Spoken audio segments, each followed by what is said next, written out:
Lenguaje y aprendizaje. Neuropsicología de los aprendizajes. ¿Qué es el lenguaje? ¿Cuánto de su vida cotidiana depende de la capacidad para hablar, escuchar y leer? ¿Esa vocecita en su cabeza? Es normal, hablamos con nosotros mismos. Cuando chicos, aprendimos el lenguaje mucho antes de que pudiéramos atrapar una pelota o andar en bicicleta. Utilizamos el lenguaje para informar y persuadir, para entretenernos con la poesía, el canto y el humor. En efecto, gran parte del humor se basa en los matices del lenguaje y en las dobles intenciones. El uso del lenguaje es nuestra habilidad más compleja y podemos abordar su estudio de muchas formas. Este es un lugar para comenzar a considerar qué es el lenguaje. El lenguaje es un sistema simbólico de comunicación que se manifiesta a través de las lenguas. Es fundamental para la formación de la conciencia. Es la herramienta que utilizamos para adquirir y expresar conocimientos y también para desarrollar nuestras habilidades cognitivas y comunicativas.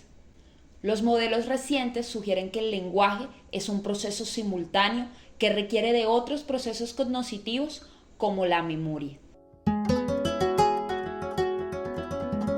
¿Dónde se localiza el lenguaje en nuestro cerebro? ¿Qué partes de nuestro cerebro intervienen cuando hablamos de lenguaje? Las funciones del lenguaje ocupan un área cortical amplia. Funciones como generar verbos o sustantivos o comprender información visual o auditiva se encuentran en localizaciones precisas. En cuanto al lenguaje expresivo, los componentes corticales que intervienen son el área prefrontal, el área de Broca y la corteza motora primaria.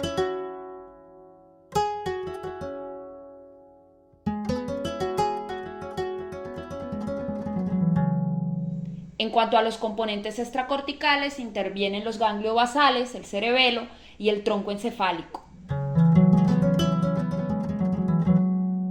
En cuanto a lo que corresponde al lenguaje receptivo, intervienen los componentes corticales, lóbulo temporal izquierdo, el lóbulo occipital y el lóbulo parietal.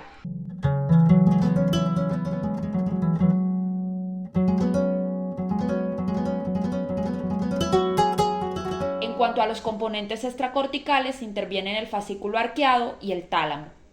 El hemisferio derecho y el lenguaje.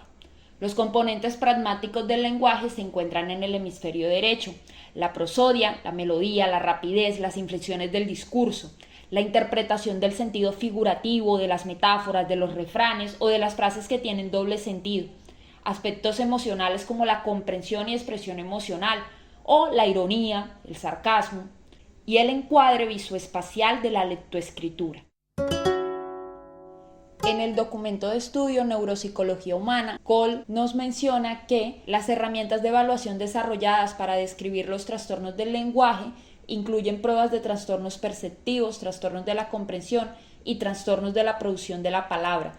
Las complejidades del lenguaje hacen difícil agrupar todos los trastornos con cualquier herramienta de evaluación aislada.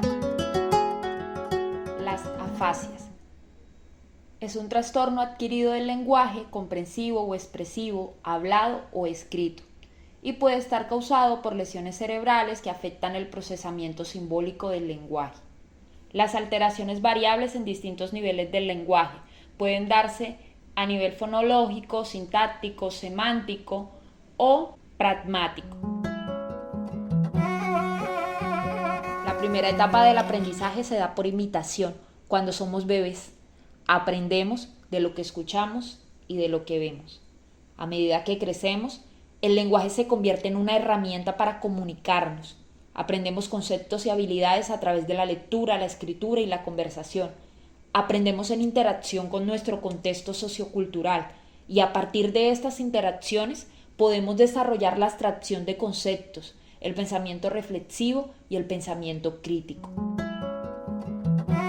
Investigadores actuales amplían el panorama de nuestra concepción del lenguaje, expresando que este es mucho más que una herramienta, sugiriendo que es la invención más importante de la humanidad, que a través de este sabemos lo que ocurre en nuestra mente, nos permite conectarnos con nosotros mismos y con los otros, y este es el legado de la humanidad.